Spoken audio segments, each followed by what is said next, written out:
This is the OTB Television Network, a service of Capital District Off-Track Betting.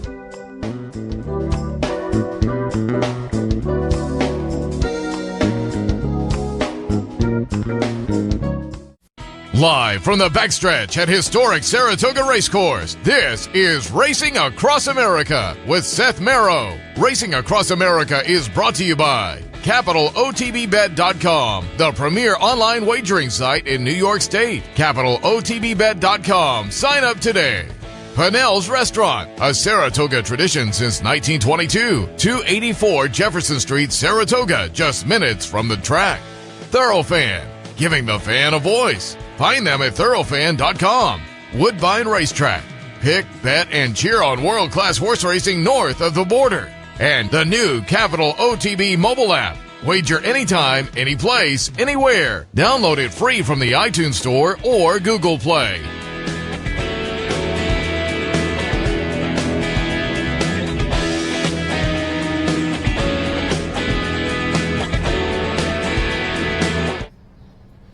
Good morning and welcome to Racing Across America on a glorious Wednesday morning here from the Saratoga backstretch. Clear court behind us, horses working out all morning. You can hear the exercise riders chattering away, honking horns. It's Saratoga on a Wednesday morning, kicking off week 4. A lot of fun. The weekend was great. Some great racing, obviously, and the sales Monday night and last night. And we head into another big week of Saratoga racing. A little bit later on, Joe Clancy joins us from the Saratoga Special. Wednesday morning meets the jump races. We'll get some ideas from Joe on today's jump races and a little bit more as we'll talk with Joe, again, one of the publishers, along with his brother Sean, of the very popular Saratoga Special. Dan Torgman from Equestricon will join us. We'll tout again. We are in countdown mode. Things kick off Sunday morning. We will cover the first panel, the handicapping panel, here on the network on Sunday morning to kick off Equestricon. Sunday, Monday, Tuesday, we'll again tout Equestricon with one of the founders, Dan Torgman, coming up a little bit later. And our good friend Michael Blown from Old Friends. He's in town. He's on one of the panels at Equestricon. So we thought we'd invite him over, talk a little Old Friends and more with our buddy Michael Blown. And speaking of our buddy Teresa Gennaro in here with the weekly calendar. You can catch her on her Brooklyn Backstretch blog and much, much more. She was at the sales last night. You were covering for the Blood Horse last night. I was helping with the coverage for the Blood Horse, yeah. Right. And it was fun last night. I said at the top of the show, I can't believe a horse got a bid of $1 million and they turned it down. Yeah, I was talking to someone about it after the sale was over, and they said her ovaries are worth more than that, given her breeding. So, well, yeah, she's a war front out of a dam that produced a couple of winners over in Europe. So, okay. Yeah. But still, boy, they put $1 million on the table. It's up, but there were a couple of 7-figure horses that did sell. Yep. One Friday, one Monday, one Tuesday. One Monday, one Tuesday, and the second to last horse through the snow last night went for just shy of $1 million. It was. They were eking. Yeah, 900,000, 955, 95, I think. It was fun.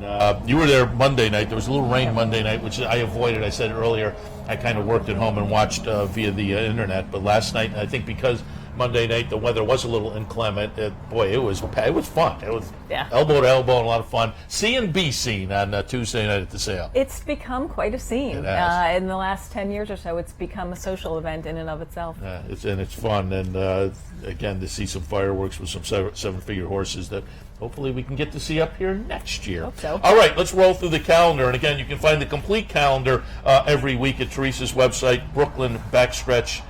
It's .com, right? It's a .com. Yeah. All right, but let's hit on some of the highlights. Today, here at the racetrack, this is kind of fun if you're a beer drinker, the Central New York Brew Day at the racetrack. So you can sample some of the artisan brews, as it were, that are produced right here in New York State. Yeah, I mean, for a few years now, NYRA has partnered with Taste New York, an initiative statewide that celebrates and highlights products made in New York, and this is part of it. Every week, there's a kind of a craft beer event in the tent on the sort of top of the stretch behind the grandstand, but this will be focusing specifically on the New York beers.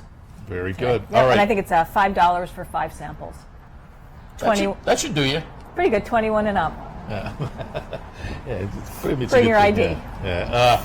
Also today, and this is underway right now, but it will go until 2 p.m., but I wanted to tout it, our friend Brian Bouye over at the Racing Museum and Hall of Fame. If you're into Saratoga history, he had a book, I think it came out last year, looking at the life of John Morrissey, and I just wanted to tout the book signing right across the street. Again, underway now, but goes until 2 o'clock. And John Morrissey is such a fascinating character. Without him, there is no Saratoga. He initiated the racing meet in 1863 across the street from here.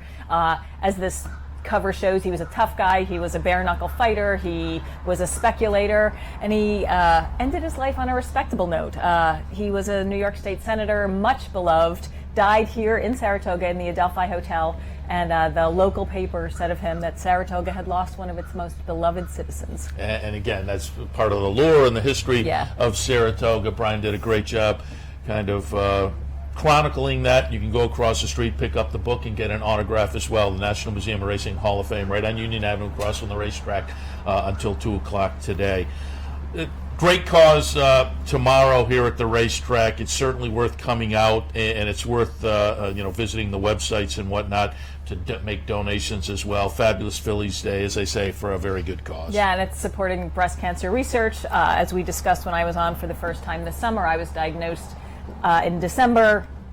Everything's looking good so far, but that's because of organizations like the Breast Cancer Research Foundation, which tomorrow's event will support. All tickets for the luncheon, all proceeds from the tickets will go to the Breast Cancer Research Foundation. There'll also be a Vineyard Vines boutique set up, and you can purchase items there of clothing, and a portion of those proceeds will go. There's a pink contest where for both men and women, the best dressed folks in pink. This is obviously a pink event. You can see it there on the screen, and there will be a breast cancer doctor from Memorial Sloan Kettering in New York who will be speaking, and the honoree is Sheila Rosenblum of Lady Sheila Stables. She owned La Verdad and some other notable horses. So it's a, as you said, it's an important event, and there will be opportunities around the track to make donations as well if the luncheon isn't your thing. And you and I were talking last night. It really affects everybody in some way, but more importantly, things have changed so much in the last 30 years, 20 years, 10 years, and it's because of organizations like this. So it's certainly worth donating to keep that momentum going. As we discussed, I mean, I think in my conversations, I don't think I've talked to anyone who doesn't know someone who has been diagnosed with breast cancer, and the drugs that made my prognosis so good didn't exist 15 years ago. So this is important. Fabulous Phillies Day at the racetrack tomorrow. Highly recommended. Also want to give a shout out, a tout to our friend Andy Serling every Thursday night down at the Parting Glass. He, of course, does his radio show. Always great guests. I try to show up early so I can get a seat and grab some dinner as well. I love the hot turkey sandwich. One of the waitresses calls me hot turkey. Which, I hadn't thought about that. I was thinking sandwich in my head, but but that kind of that's a mixed message. I'm not quite sure. All right. But you can swing down every Thursday night. Again, it's always a lot of fun. And as I say, always great guests. Yeah, and if you can't be there in person, you can listen to it on ESPN Radio. It's streamed through the NYRA website, and then a YouTube archive goes up as well. Tomorrow's guests are Erod Ortiz Jr. and trainers Graham Motion and Robertino Diodoro. Very good. And it starts at 8 o'clock. Down at the Parting Glass. Also want to remind people, we mentioned the book signing across the street at the museum with Brian Bouye this afternoon, but Fridays throughout the month, free admission at the Hall of Fame. If you've never visited, come up to the races on a Friday, and in the morning, swing over and get a free admission to the Racing Hall of Fame. After 2 museum. p.m. Yeah, so you can, from 2 o'clock till closing, there's a free admission, which is a great deal. Oh, okay, it is after 2 p.m. All right, bet the Daily Double. Exactly. Go over, get in a little time in the museum, and come back for the last day. So it's a whole nice afternoon there. All right, do want to remind you, we talked a little bit about last night and the night before the select sale, but it's also fun. If you've never been, facing Tipton Pavilion, right down East Avenue, 2 blocks from the racetrack. The New York bred sale is a little more laid back. There's a little more elbow room, but it's still a lot of fun. That's going on this weekend. Yeah, absolutely. And as you said, in some ways it's more enjoyable because it's not quite so dressed up and it's not quite so crowded. But as we all know, the New York bred program has really been in its ascendant in the last 5 to 10 years. So you never know. You could see the next funny side. Yeah, and Mind Your Biscuits came out of it. had Anna Seitz in here the other day, and she reminded us of that. So certainly worth paying attention to. Yep. Up here at Saratoga, the New York Red side. Again, that's the weekend. Always a lot of fun. Saturday and Sunday night. Sunday and Monday, I'll remind people it's the Low Rollers contest. I have checked that off my bucket list now. It was a lot of fun last Sunday. Every once in a while, everything you touch turns to gold. Take your shot. It's a lot of fun. $40 gets you in. $10 goes into the prize pool. With the $30, it's your money. You keep it at the end of the day. You make 5 $2 win, place, and show bets during the day. And if you're in the top 5, there's some prize money to be handed out. As I say, last Sunday, I had been chasing for a couple of years, and it came through for me. Try it. You'll have a lot of fun. It happens Sundays and Mondays. 4-star day bar areas where they have the sign up. It is highly recommended. And just to be clear, you won. Right, you won the contest. Thank you. On Sunday? I didn't want to say. I was alluding to that, but I don't want to. Come on, get too brag crazy. a little. It was a nutty week. I made a basket in the jockey game. I finally got the low roller. So yeah, it was a very good week. Congratulations. Thank you. I appreciate that. Also, want to remind people coming up on Sunday. Again, history of Saratoga is so much a part of the whole social scene and the horse racing scene, but the Preservation Foundation has a nice little event coming up on Sunday. Yeah, they do weekly architectural walks on Sunday morning, and this one is a tour of the Queen Anne, the gorgeous Queen Anne homes on North Broadway, just on the north side of town. Incredibly just gorgeous homes, architecturally significant, and you'll learn a lot about the history of that street and the houses themselves, which not that long ago were owned by a lot of old racing families. I think that has changed, but there's racing history there as well. So again, that's coming up Sunday. Saratoga Springs Preservation Foundation. Also Sunday kicks off the event. We'll talk a little bit about later on with Dan Torgman, but the Equestricon kicks off on Sunday. We will have the first panel here on the network. I think it's 9:30 on Sunday morning. Goes for a couple hours. Nice handicapping seminar. Our friend Brian Addo's there, but Matt Bernier, I think Baychuk's there, I think Jonathan Kinshin is on. It should be a lot of fun. We'll have that here on the network, but then it continues Monday and Tuesday. You and I are both on some panels. Yeah, mine's on Tuesday from 11 to 1, Perspectives on Women in Racing. Maggie Wolfendale will be on it, Donna Brothers, Carly Fedorka, Natalie Voss. I'm probably forgetting somebody. Probably forgetting. Oh, Sherry DeVoe, Chad Brown's assistant. So, should be interesting to hear about a variety of perspectives of how women got into the game and what their experience has been like. And you're on one as well. Racing and media, which should be a lot of fun because I think it's an important topic. The media itself is changing. You have to agree. I think racing was almost the canary in the coal mine. It was one of the first things to disappear from newspapers, and subsequently the stock quotes disappeared and newspapers shrunk. Yeah. And so I think it's important for us to kind of figure out. I think there are a lot of opportunities with new media and social media, but how do we now use these to engage and bring in new fans? And so we'll talk a little bit about some of that. And there are plenty of other I think the photography seminar will be a lot of fun, and there's contest handicapping. It's a couple of great days. Autograph signings, book signings. There's an exhibit hall with all kinds of vendors in there, and prices begin at $25. They go up to $450, which is the VIP experience, but there's a lot of different price points. And I'm sure Dan will talk about it, and you can go on the website and look at the schedule and decide what you want to partake in. And I just want to toss one more event out there, because coming up next Monday the 14th, an evening with authors Greg and Michael Veach at the National Museum of Racing and Hall of Fame. And our buddy Mike Veach certainly want to tell you to go over. He's going to be talking about the various racing books he's written, but that should be a fun event too. Yeah, and his son is something important in the police department here. I'm not sure I think what. The chief, actually. Maybe so. Maybe he's the police chief. And another one of his sons is on the force as well. So I'm thinking Mike probably doesn't have to worry about parking tickets. Probably not. And so Greg will talk about his book, All the Law in the World Won't Stop Them. And then Michael will talk about his racing books. And he probably pays his parking tickets. Probably because does. Mike's a law-abiding guy. Yeah, the Saratoga Springs Police Department is not corrupt. We're not saying that.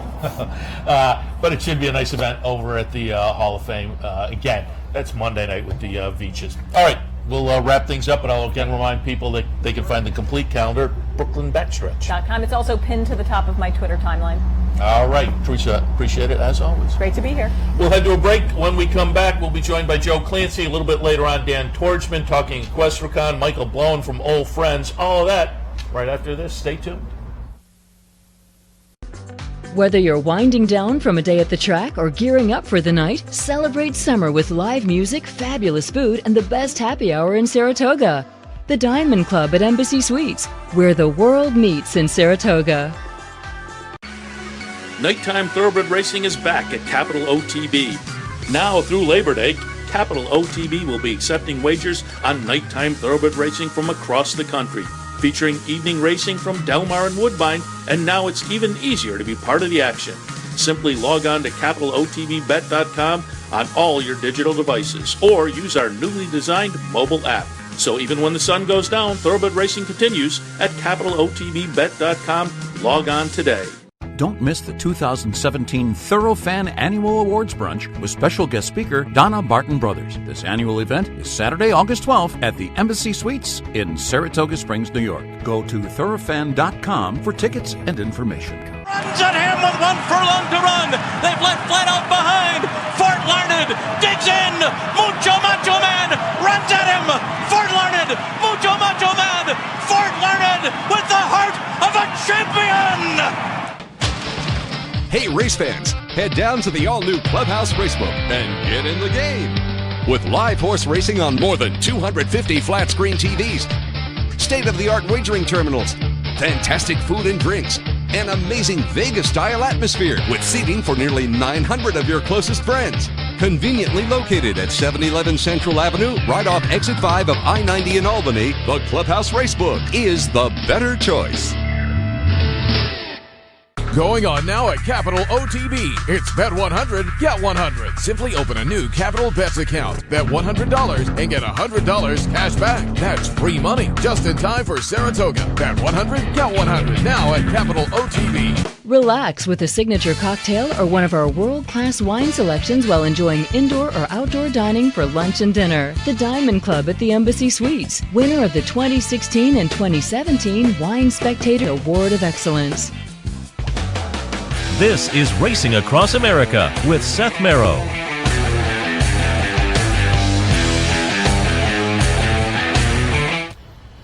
Welcome back to Racing Across America. Wednesday morning means a visit from either Joe or Sean Clancy. This morning it is Joe, one of the publishers of the Saratoga Special. Good morning, Joe. Good morning. How's it going? Very good. Have you in to talk a little jump racing, but also other aspects of Saratoga, because you do a lot of great coverage via the Saratoga Special. Again, we tout it every week. Pick up the hard copy at various places, the racetrack, various places around the city, or thisishorseracing.com. Yeah, you can always get it there. We get some people. I missed it. You got it, and then you can go to the website and pick it up all the time. We post it there. Actually, the night we're supposed to be finished at 10 o'clock every night to the printer, and as soon as we do send it to the printer, we put it online. So it's up there the night before. Hopefully. A little later, though, I read, was it a tweet? No, it was here or there the other day where you were commenting you were playing racing trivia at like midnight. Midnight, yeah. That happens too. And then we were lamenting the fact that there's no late night breakfast joint in Saratoga. I know there's plenty that open Spot early. City Diner years ago. Yeah, you're right. Where's midnight 1 a.m. breakfast in Saratoga? We don't have that. Denny's. Yeah. But you're right. It's a little bit. When I really hit it big, we're opening a diner in Saratoga, and we're open late. Yeah, that's not a bad idea. Because I remember my youth. For some reason this summer, the Rafters has come up like a bazillion times, and I remember I used to be a lifeguard at a country club swimming pool, and every Wednesday night we'd come up to the Rafters, be there till closing, go to the Spa City Diner. Luckily, nobody had trouble in the country club swimming pool on Thursday morning in those years, because they were a lot. But the Spa City Diner in those days. You're right. That would be a nice addition to the landscape. Let's talk a little bit about, because I know you guys do a lot of coverage during the sales. That's one of the weeks where you're all week long. Give us some impressions from last couple of nights. The one that kind of blew my mind last night was the one that attracted $1 million and didn't sell. Yeah, and you looked it up. I think they paid $650,000 for that as a weanling. So they were looking for the payday and they didn't quite get it. But it would have been hard to look $1 million in the eye, I guess. But it was a great sale actually. Faith Tipton very happy. Cleared almost $53 million in gross, which was the unofficial Saratoga Special Math, second highest ever, and it was very strong. Really cool to see. For me, it's fun to see, and also a little alarming to see the yearlings by stallions that we covered on the racetrack now coming back. Orb, that wasn't that long ago. Curl and these horses. You're like, oh yeah, I remember that. And now they've got racehorses and yearlings and $1 million yearlings. So time just keeps moving on. I always tell the story. When I first got into this game, I was a kid, and I was watching Johnny Carson, and Dick Van Patten was on with his kid, Vince, and Dick Van Patten, of course, was a big horse racing fan, and I guess Vince was as well, because he was telling the story. Yeah, I go to the racetrack, and my dad, he opens it up, and he looks at the sires, and he's like, oh, I remember that one, I remember the grandsire. And Vince Patten was kind of amazed by that, and as a brand new racing fan, so was I. No, it's not so amazing. No, yeah, exactly. You're back 3-4 generations. I remember that one. Yeah, I was there that day. I looked up when Cloud Computing won the Preakness. I hot walked Cloud Computing's fourth dam's brother. So that's how far back I go. There you go. That's all right. Let's go back to last week. Not so far back as the fourth dam, but let's go back to last week a little bit. One of the question marks was going to be how Forrest Boyce, the flat jockey, would do on the jumps. She was on Amnicalola, and I thought was in a great position, and then lost the stirrups, unfortunately. Yeah. I don't know whether that proves that it's tougher than these flat jockeys give it credit for, but she was right up in the thick of things until that. I think she probably won a do-over, but stuff happens. The horse made a mistake, kind of popped her up out of the saddle, which happens, and that doesn't happen on the flat, and she lost her stirrups, pulled up, and I know she'd love to do it again, and maybe she'd come back to some of the steeplechase meets where it's maybe the pace is a little slower and the race unfolds a little differently, and see if we'd love to have it. I think it's good for the game to try to get some crossover.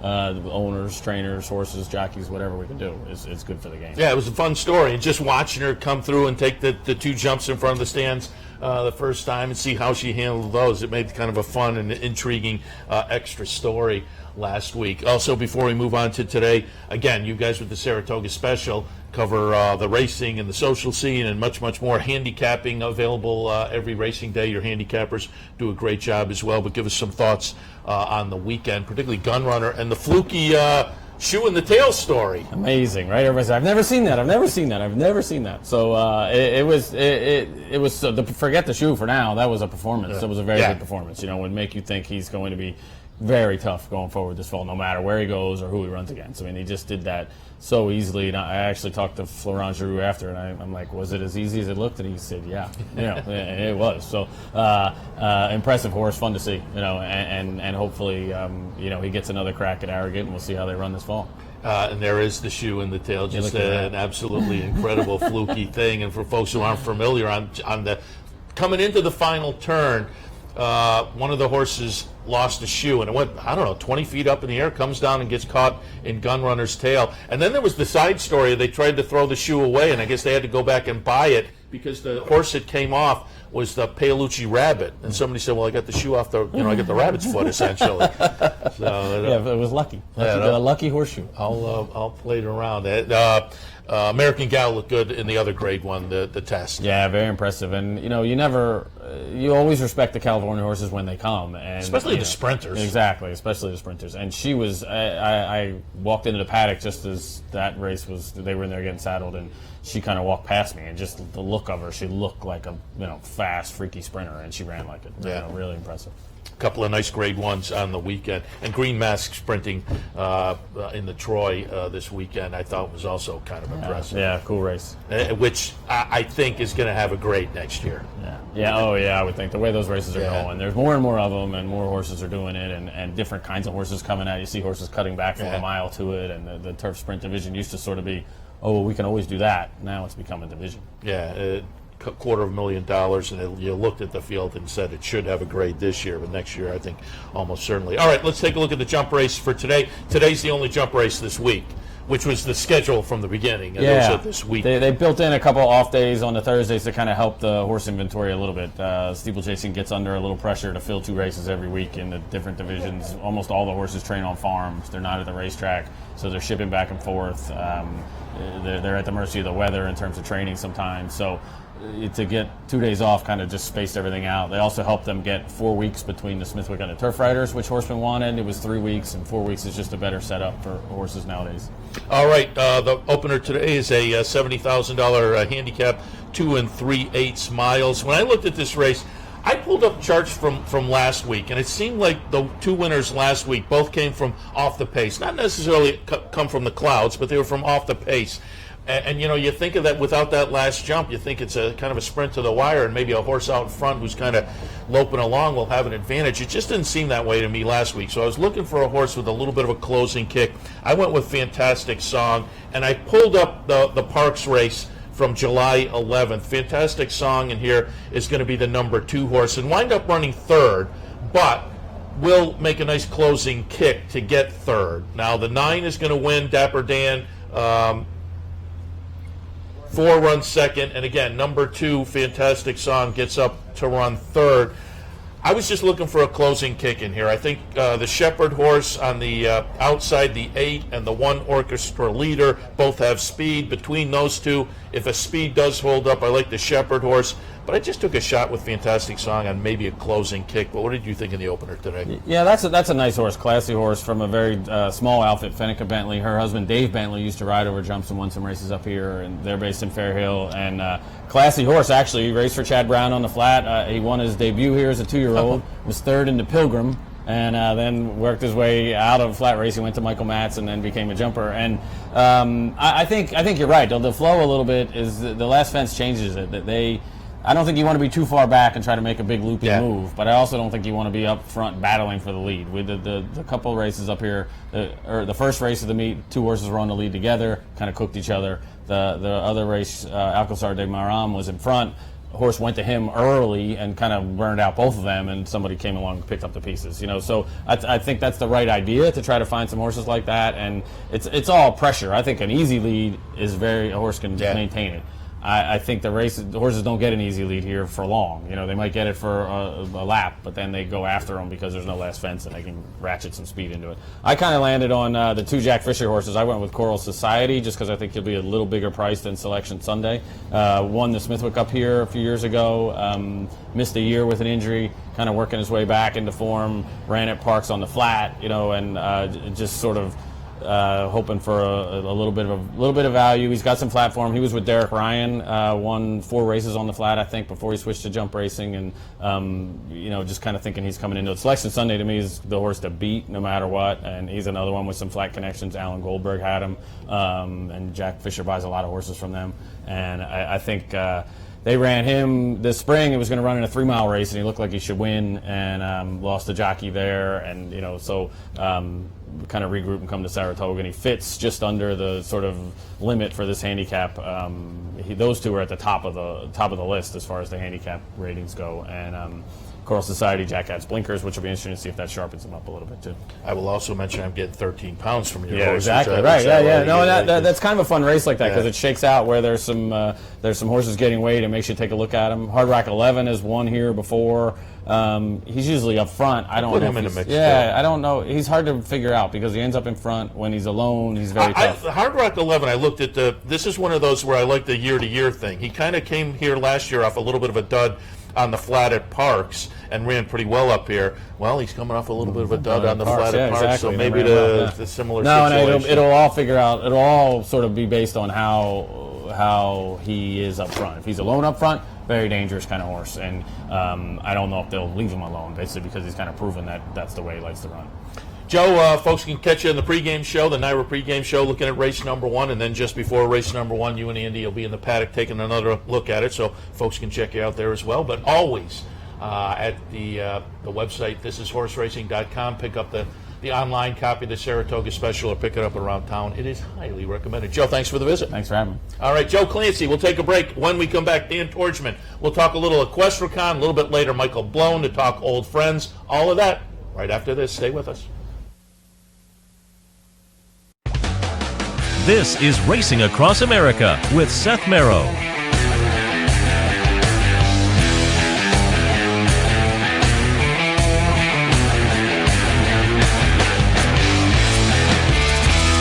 I'm Mark Cassano. Join me Saturday mornings at 10 for Down the Stretch. We'll inform, analyze, and welcome in the biggest names in racing. So join me Saturday mornings at 10 for Down the Stretch, right here on the OTB Television Network. What if there was a way to become a better horse player, to have a better knowledge of the game, to be more successful? What if there were a way to take what you've learned, what you know, and make better decisions, better choices, to know how to connect the dots? In horse racing, knowledge is a powerful tool, but not the only tool. Race results and replays, past performances and live streaming, wagering from all your digital devices. These too are important tools, and you'll find them all right here at Capital OTB. Capital OTB. Become a better horse player. I'm Steve Beck. And I'm Seth Merrill. Together, we're loose on the lead on Capital OTB, Sundays at 10 a.m. Why should they watch, Seth? Sit down on Sunday, have a bagel, get some great racing conversation. Cream cheese only, no jelly. Sundays, 10 a.m., loose on the lead, Capital OTB.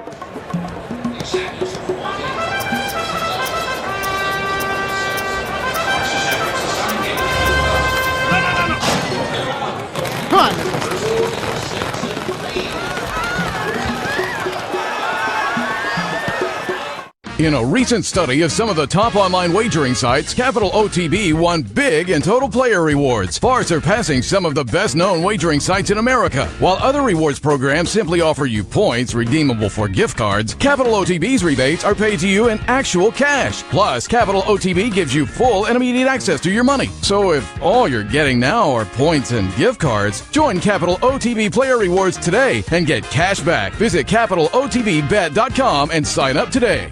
No matter where in the world you are, the excitement of wagering on horse racing is just a click away. Bet any place, anytime at CapitalOTBBet.com. And be sure to download our new mobile app from the iTunes Store or Google Play.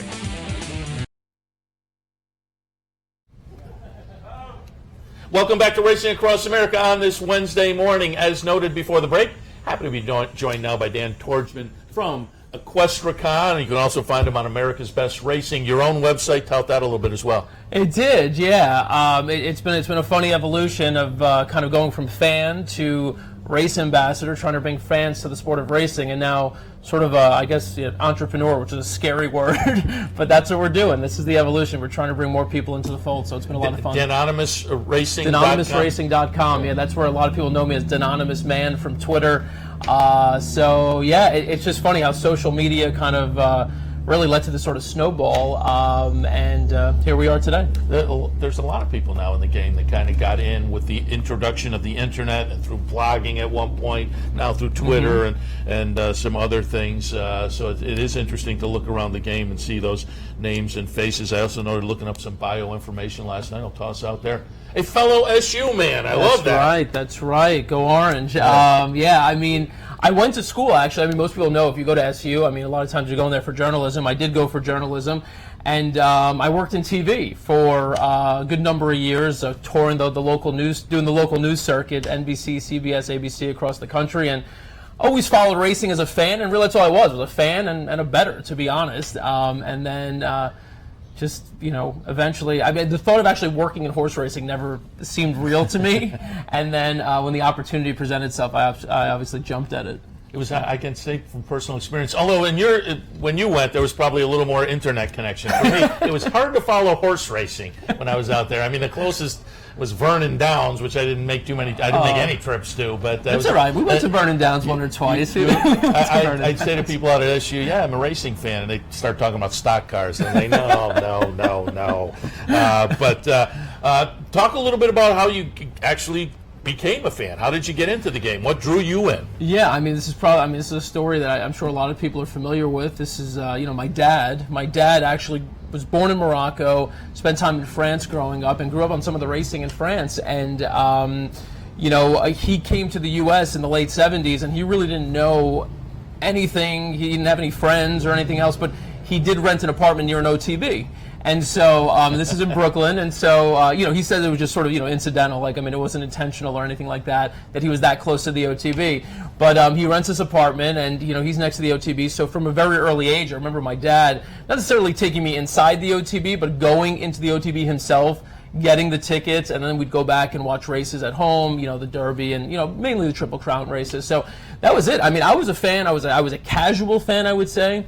And then I went to college, and I kind of followed it more. Like you mentioned, Vernon Downs. We went to Vernon Downs, a couple of derbies to put our tickets in and all that. And then once I left college, I followed racing from a distance. I mean, I definitely gambled a lot, but as a sport, I didn't really have the time to immerse myself in it the way I currently do. So, like I said, when the opportunity presented itself through building a website, anonymousracing.com, and then ultimately starting to work with America's Best Racing, which has been some of the most gratifying work I've ever done in my life. It's been so much fun, just bringing people out to the races, showing them how to read a program, taking them into the paddock. I was getting an education myself as I was educating other people, which was just a really, really cool experience. And really, it ultimately, I think, led to this concept of EquestriaCon and bringing more people into the fold and under the tent of this great sport. And bring us up to speed now. You announced it at the end of last year at EquestriaCon. I was, a big fan right from the beginning. I thought it was a great addition to the Saratoga scene. Yep. Take us through the evolution of when you announced it last year. And it seems like every month, every week, maybe it's just kind of announcements have been made. It grows and grows and grows. Yep. So take us through the end of last year, the evolution to get to we're counting down 5 days away. Boy, yeah, 5 days. We're 5 days away. So, and we kick off unofficially. Really, I mean, the kickoff has already started for us. We're organizing it, right? We've been in the war room. Planning, everything from, the most minute details that you might not think of that go into a convention of this capacity. We've been doing this for months, and now, specifically these past few weeks, it's been around the clock. But we kick off Sunday with the Capital OTB Handicapping Workshop, which will be televised here at 9:30. We've got some big-time handicappers on that show, including Brian Nadeau, a couple of names that people might be familiar with, Jonathan Kinchin, Matt Bernier, Mike Baychuk, NHC champion from a couple of years back. So we really decided that what we wanted to do was put together a program that kind of touched on every entry point into the sport of racing. Like I said, I got into it through gambling, to be quite honest. So obviously, handicapping and betting is one entry point for people. But a lot of people, like my partner, Catherine Sharp, they got into it through their camera. So racing photography. So we have panels and seminars on racing photography. My other partner, Justin Nicholson, grew up in a family where he had, his dad was an owner and a breeder. So we have ownership and breeding seminars. So really all the possible entry points into the sport of racing, whatever it is that might appeal to any person about horses or horse racing, we hope to cover. And we also hope to educate people on a number of different things, namely aftercare. Aftercare is such a big portion of what our program is. The Thoroughbred Aftercare Alliance is our official charity partner. And through the Thoroughbred Aftercare Alliance, what you're going to see when you come to EquestriaCon is a number of charities that are accredited under the TAA umbrella. There'll be this whole aftercare hub, so you can see the range of disciplines that horses can go into once their careers on the track are over. And I think for people like me, and I talked about the education that I've gotten over the past few years being in the sport, that's been eye-opening. That's been fascinating when you realize how dynamic and how incredible these horses are. And so it's part of our responsibility, I feel, as the new kids on the block, to make people aware of all these different things that are available. To the person who's interested in the sport, and that we're also the things that we're doing for our horses, and that's a big thing for all of us. Yeah, the sport as a whole has certainly become more clued into the retirement and second careers and after the racetrack kind of things, and so it's great to know that you guys are kind of plugging into that as well. But I want to reiterate, if folks go to your website, they can certainly pull up the panels that'll be held over the Sunday, Monday, Tuesday time period. But it is worth noting, again, it really covers the gamut. Casual fans to hardcore bettors. You've done a great job really addressing all the different parts of the fan base. Yeah, and we think that there's something in horse racing for everyone. And so I mentioned Sunday, we kick off with the handicapping workshop. Sunday morning, we're going to be doing a brunch, a fashion brunch. We're going to have, obviously fashion is a big part of racing. I try to do my best, but I don't always succeed, as you can tell by my outfit today. But yeah, fashion's a big thing. So that's over at the Reading Room. It's sponsored by Star Ladies Racing. We're going to have Donna Brothers there. We're going to have local businesses there with products, selling hats, all this stuff You come out to it's an exclusive event. It's $100 to get in. You go on our website. You can find all the information on that. Later in the day, we have other events, tours of the sales ground of the Hall of Fame. And then moving into Monday, we've got, and I know you're excited about this, our movie screening that we're doing with the Hennigan brothers the first Saturday in May. 10th anniversary of that film, which won an Eclipse Award. We're going to have some of the trainers that were featured in that film. They're going to join us, too, for a Q&A after. And everyone who comes also gets a full-size, limited edition movie poster as well. And again, a $25 price point, Monday night, 6:30. You're in Saratoga. I can't imagine a better way to spend Monday night. And then beyond that, we've got 80-plus seminars, workshops, panels covering all the different things we discussed over at the Saratoga City Center. Yeah, and as I said, you can go to the EquestriCon website and get the list of the panels. Also, that's where people can sign up if they haven't gotten tickets yet. Absolutely. EquestriCon.com. It's all there. You can see the full schedule of events. You could take a look at the different panelists and guest appearances that are going to be there. We didn't even mention there's so much involved. We've got all these different appearances from legendary jockeys, Triple Crown jockeys, Team Secretariat. Paul LaDuca is going to be there. And another cool thing that we just added last week, actually, thanks to Terry Finley being one of our strongest supporters at West Point, and through his involvement with Team Always Dreaming and being part of Team Always Dreaming, they're going to bring the Derby Trophy out, where you could actually take a photo with the Kentucky Derby Trophy. You do that for a donation of $10 to the PDJF. So, it's just a win-win situation for everyone. I mean, how cool would that be to get your photo with the Derby Trophy? And I got to toss out there, because this was announced a while ago, and I thought this was a great addition to the whole event. There's a handicapping contest for folks that are buying EquestriCon tickets that I think is a good deal as well. Yeah, I mean, we try to, at every level, so the basic general admission ticket is $25 for Monday and Tuesday at the City Center. That's $12.50 a day, which when you walk into the actual City Center and you see what we've built, you're going to immediately say, wow, I cannot believe they let me in here for $12.50, because the value that you're going to get is outrageous. There are exhibitors from all over the country, farms, ownership groups, Breeders' Cup, all these different brands and companies that you know and that you love in the sport of racing. They're going to each have booths there, and they're going to give you, swag and handouts. So you're going to walk out with a 20-pound bag full of stuff to begin with. You're going to meet all these great people, so many networking opportunities, and that's just the $25 ticket.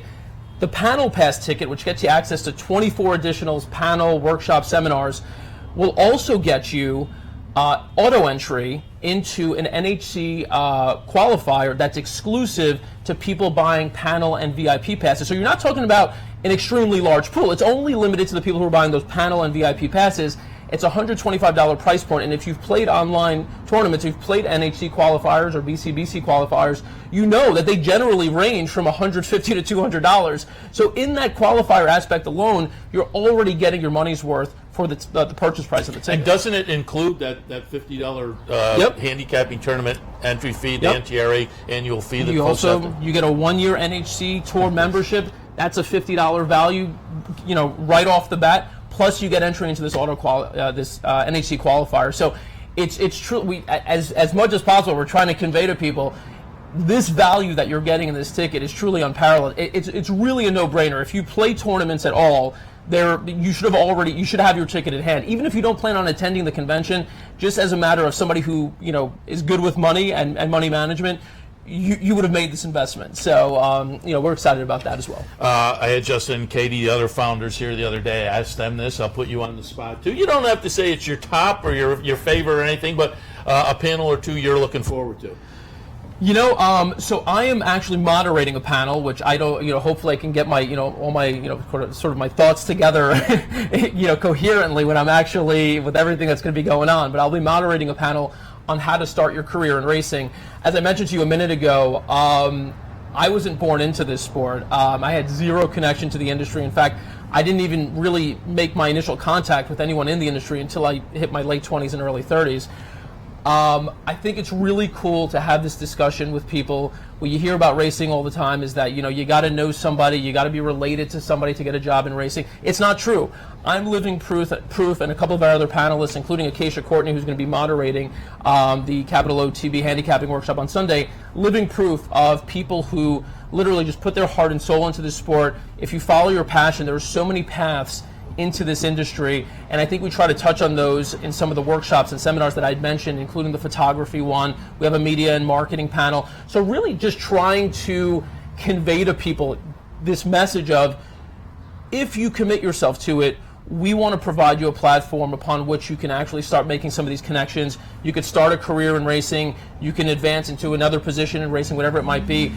I think that's going to be a very interesting discussion, because part of what we're doing, and we're not trying to, reinvent the wheel, but part of what we're doing is we're trying to, more positively shape the image of the industry.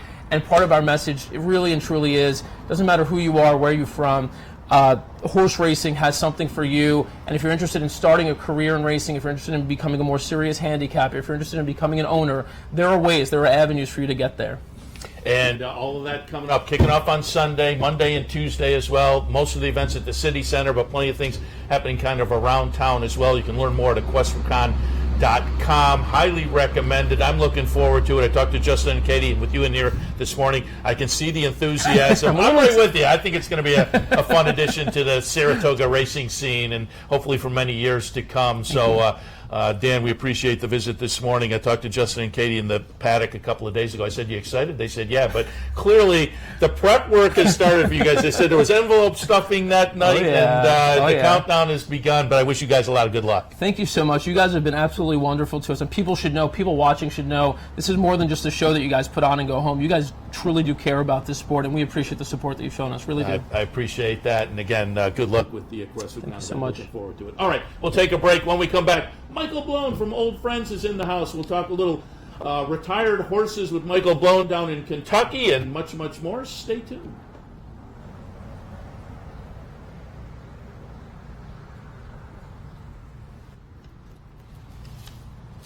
No matter what you're craving or when you crave it, we've got plenty of options for you. Whether it's a hearty breakfast, light lunch, or relaxing dinner, our full-service restaurant and bar will satisfy your every taste. The Diamond Club at Embassy Suites, where the world meets in Saratoga. Nighttime thoroughbred racing is back at Capital OTB.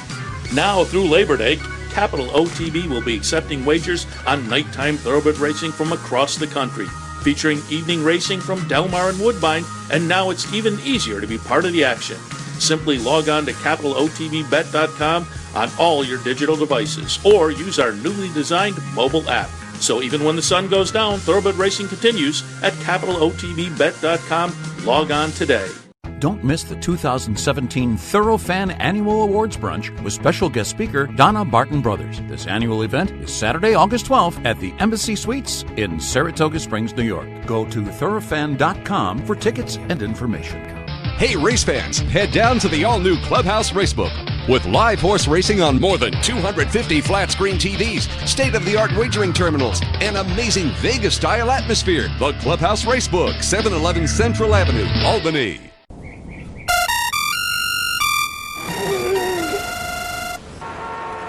Come on!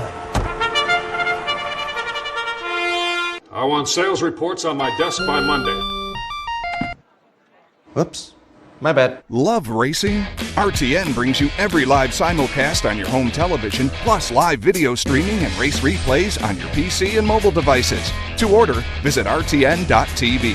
RTN, a breed apart. Going on now at Capital OTB. It's Bet 100, get 100. Simply open a new Capital Bets account. Bet $100 and get $100 cash back. That's free money just in time for Saratoga. Bet 100, get 100. Now at Capital OTB. With Saratoga's best outdoor patio, a spacious bar, and plenty of off-street parking, it's the perfect place to meet friends and relax after an exciting day at the track. The Diamond Club at Embassy Suites, where the world meets in Saratoga. This is Racing Across America with Seth Merrow.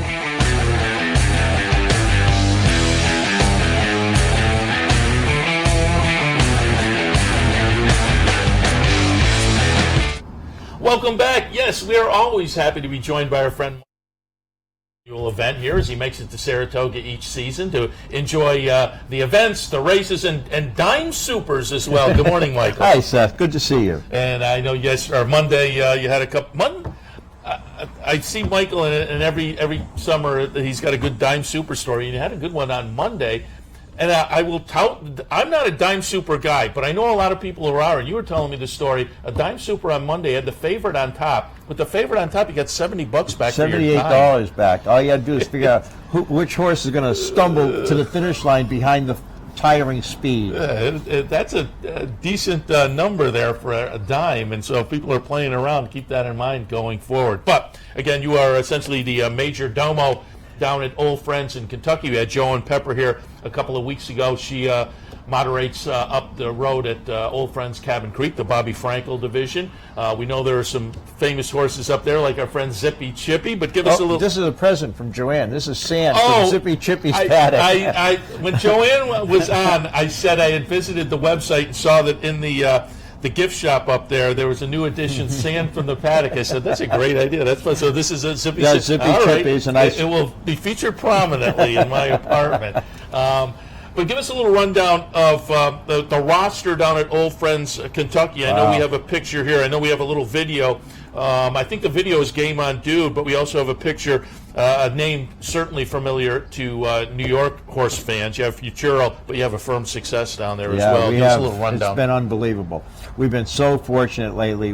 Our newest additions, we got Awesome Gem from Terry Finley, Private Zones there now, Albert the Great, Sun King's there. I mean, it's been great, and we'll be able to expand. We'll be making a major announcement in the next couple of weeks about expanding on another 96 acres adjacent to the farm. So, we started off with one horse 15 years ago now, Seth, and let's see, as far as I know, I haven't been there for a week and a half. Maybe somebody else showed up. I don't know, but I think it's up to like 172 total nationally. And we had a little video there of you, and obviously visits are a large part of it when people come down to watch the racing down in Kentucky. I'm sure a lot of people mark on their calendars, stop by Old Friends to see some of the really familiar names. Well, ever since we got Silver Charm at the farm, and Bob came, and Gary Stevens came, ever since we got Silver Charm, he's like Elvis. So he's been a tremendous draw, and our visitors have doubled since he got there. So it's been really, really good. I think people come to the farm, they have a good time, and there's no substitute for coming up to visit the horses, either here in Greenfield Center with Joanne, Old Friends at Cabin Creek, or down in Kentucky. And now we have our farm, of course, Dream Chase Farm down in Georgetown, and then we have a nice operation down in Kentucky Downs now. Oh, okay. In fact, Corey Johnson, this is a great idea. The Eclipse, the major part of the Eclipse is going right over Kentucky Downs. So he's going to charge people $10 to park. And all the money is going to go to Old Friends. Is that this week or next week? I think it's this coming week. Yeah, I saw the Eclipse, and I saw the line across the United States, and you're right down there in the... I think it's on the 16th. So I'm trying to get Eclipse Thoroughbreds to sponsor it. They can sponsor their Eclipse, right? I don't know. We'll see what happens. Yeah, very good. And for folks who aren't familiar, just give us a little bit of your background and the impetus for starting Old Friends. You started things out in a field that I appreciate, as I am a film school graduate. You were a film columnist up in Boston. Yeah. I was a movie critic at the Boston Globe for a number of years, and in the mornings for exercise, I used to work for Carlos Figueroa, the king of the fairs. He died just a few months ago. Carlos is a great teacher. And I just got really interested in the horses, because I started drinking and gambling. That was the important thing. And then eventually, when I started dealing with the horses, I fell in love with the horses, and then everything else kind of evolved from there. And there's a lot of similarities between the horse business and the movie business. And some of the movie business people have helped us. Burt Bacharach, for example, we retired Afternoon Delights. Oh, sure. Those great horses. And Burt sent us $50,000. Nice. And Angie Dickinson, his ex-wife, came and stayed with us for a few days. I brought Little Silver Charm, our miniature horse, our mascot, into the house and left him there one morning. And she called about 20 minutes later. She goes, "Michael, yes." She goes, "Angie, yes." She goes, "There's a horse in your living room." I said, "I know." I said, "He comes in, he watches Al Roker do the weather, and then he goes back out." I don't know. But anyway, we have a lot of fun at the farm, and that's part of the key to the whole thing. I think when people come and see these old horses again and relive their kind of experiences with them, whether it's, some guys... We got a guy named who just unfortunately passed away, and his wife called me and said Sarava was his favorite horse, and the best day of his life was the day that he bet $100 on Sarava in the Belmont. Paid $142.50 for $2, so he made out pretty good. Well, unfortunately, he passed away. Well, they bought a bench, and now they have a bench with his picture on it and a little memorial to him, and it faces Sarava's paddock, so So there's always people coming up with really interesting ideas of how to relate to these horses, even though they're not racing or breeding anymore. And I want to go back to your days in Boston, because I had never been, but a couple of weeks ago I went to one of the limited days of racing remaining up at Suffolk Downs, and man, what a shame, because I walked in. That's a beautiful facility. I mean, it's kept up well, and I understand it was because there's limited racing, but there was a big crowd that day. It was young, old. The young people were dressed up. The racing was a lot of fun, and it's just, you walk in and think, how is this place not going? I know. Circumstances beyond their control. Yeah. When they started to get into the casino business, and I think, I guess the casinos have helped for a while, some of these places, but I'm telling you, if you focus on the horses, you focus on the racing, then you've got the focus. But if you start focusing on other things and you get distracted from what the true nature of this sport is, I think everybody's always run into trouble when that's happened. And I think eventually they'll have racing back in Massachusetts. I know Tim Ritvo, who used to ride for Carlos. Oh, yeah. Tim was a jockey. Yeah. Tim Ritvo is working very hard on behalf of the Stronach Group to try and get racing back in Massachusetts. So that'd be great, because the idea that just 30 years ago there were 17 tracks in New England and now there's none is ridiculous. Yeah, I saw Zippy Chippy at my only visit to Northampton Fair. I saw his last race up there. Oh, you did? I have that memory of the fairs before they disappeared. I made a visit to Rockingham before that disappeared, and I put Suffolk Downs on my list the other day. Again, it's a shame. Amazing. It's really a nice track. I saw Zippy Chippy I forget whether it was Great Barrington or Northampton, but he finished second. And Felix started, and there was an inquiry, and it looked like they were going to put him up because it was obviously interference. And Felix, the trainer of Zippy Chippy, is climbing up the steward stand screaming, "No, he can't win like this. He can't win like this." It's the only time I've ever seen a trainer going crazy because they're going to put his horse up. Because I think by that time he figured the only value Skippy had was in the 100. Get to the 100 losses. Let's go back to old friends down in Kentucky a little bit. Again, plenty of familiar names. You can visit the website and see the roster there and some videos, some photos, but a lot of familiar names of horses that people will remember. Just give people a little update on kind of what it costs to keep a horse for a day or a week or a month or whatever, and that people can swing by the website and make a donation if they want to. That'd be great. Yeah, the website is oldfriendsequine.org. Old Friends was a website for old people, dating service. So we had to put Old Friends Equine on there. There we are. That's a special ring on the left and Popcorn Delights on the right. And they get along really well. Popcorn Delights played Seabiscuit in the movie. Special Ring, of course, won the Eddie Reed twice out in Del Mar. And he also will show you his tattoo if you ask him politely. The lip tattoo? Yeah. Nice. Yeah, they all have their tricks on how to get the carrots. They all know how to do it. They're pretty smart. I mean, people that underestimate the intelligence of these animals are really doing themselves a disservice. But yeah, we have Silver Charm there. We have our own version of the Triple Crown because we have Silver Charm and Touch Gold, the horse who beat him in the Belmont, who in the Triple Crown. And we have War Emblem, and of course we have Sarab, who beat him. So we have our own little version of the Triple Crown. We have the 1997 Triple Crown, and we have the 2002 Triple Crown. And again, you have to feed them every day, and there are vet visits and whatnot, and so you have to depend on donations and those kind of things, and people can do that at the website or if they make visits, or we have some upcoming events as well we want to tout. Certainly, we had Joe and Pepper here the other day. Tuesdays at Cabin Creek through the racing season. There are special events there, and you have a nice event coming up in about a week and a half or so, Friday the 18th at Nanola down on Route 9 in Malta. That'll benefit old friends. Yeah, that was Jack Knowlton of Saratoga Stable and Funny Side fame, and Terry Finley of Always Dreaming fame and West Point Thoroughbreds are getting together, and they're having this event. It costs $50. And the great thing is, because of their sponsorship, every penny of that $50 goes to old friends up here at Cabin Creek and helps Joanne. And if you haven't been out to see her farm, I mean, I'm going to bring the volunteers up from Kentucky just to make sure that they take a look at how well things are going up here. We'll have a field trip. Yeah, as I said, there are familiar names up there and familiar names down in Kentucky as well. You guys do a great job, old friends. It was a great move by you to found it, and I think you are one of the guys and old friends that has been the impetus. We just talked about Dan Torchman because they're going to focus at EquestriaCon on some of these aftercare kind of organizations. But I think you and Old Friends were kind of the impetus for moving the racing industry in that direction, and a direction that over the past 3 years has become a little more focused on the aftercare issue. Yeah, whatever contribution we can make, I'm really, really pleased. The Thoroughbred Aftercare Alliance has done a tremendous job. Stacey Clark and her whole group has done an amazing job bringing everybody together and accrediting organizations and making sure that everything's professional and that these horses really deserve the kind of care that they deserve once they retire. Yeah, because they certainly keep us entertained throughout their racing And I'm looking careers. forward to being on a panel at EquestriCon. Dan's done an amazing job. Yeah, and I have a panel, you're on a panel, and so it's going to be fun to be over there at the City Center and get the crowd there and kind of fill them in on the various issues. Before we let you go, I think I've asked you this before, but for folks who maybe weren't watching, we'll toss it out there as a former movie critic. Favorite horse racing movie? Just the production value, Seabiscuit attracts my attention, but I really like Boots Malone with William Holden. That's a really good choice. Yeah. It's an excellent movie. Yeah. It's really, my personal favorite is Casey's Shadow. Okay. With Walter Matthau. Yeah. Which some of it was filmed over here. Yeah.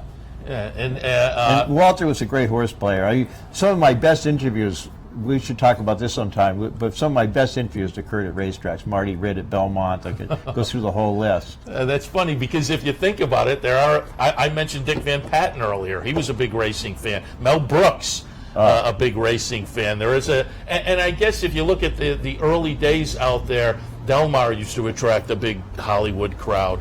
My whole career is based on a friendship with John Huston. It was only developed because I had a racing form in my pocket the day that I went to interview him. Honest to God, and it made all the difference. He got me interviews with everybody.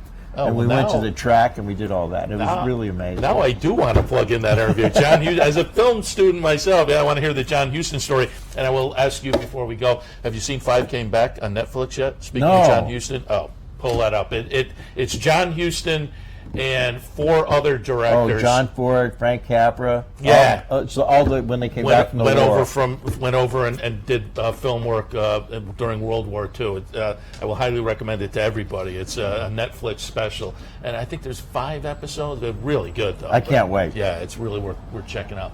Michael, we're checking out also the Old Friends website, the Old Friends events coming up. We'll continue to tout the Tuesday events and the Friday, August 18th event as we move along. But swing by the website, make a donation when you're down in Kentucky. Visit up here at Cabin Creek as well. Again, Michael, congratulations to you and everybody for doing a great job for the aftercare issue, as it were, with Old Friends. Thanks to Capital OTB for all your support over all these years, and personally, thanks so much, Seth. Appreciate it. Michael Blown from Old Friends. All right, we'll wrap things up for this edition. Thank Michael Blown. Thank Dan Torchman from EquestriCon. Joe Clancy, the Saratoga Special. On top of the show, we had Teresa Gennaro with the weekly calendar. Again, you can go by brooklynbackstretch.com to get the full calendar of events for the week. I'm going to step away for this edition of Racing Across America, but I invite everybody to enjoy the racing this afternoon. Let's all cash a few tickets. Meet right back here tomorrow morning, 9 o'clock, for the handicapper support. We'll see you then. You've been watching Racing Across America with Seth Merrow. Racing Across America has been brought to you by CapitalOTBBet.com, the premier online wagering site in New York State. CapitalOTBBet.com. Sign up today. Pinnell's Restaurant, a Saratoga tradition since 1922. 284 Jefferson Street, Saratoga, just minutes from the track. Thoroughfan, giving the fan a voice. Find them at thoroughfan.com. Woodbine Racetrack, pick, bet, and cheer on world-class horse racing north of the border. And the new Capital OTB mobile app. Wager anytime, any place, anywhere. Download it free from the iTunes Store or Google Play.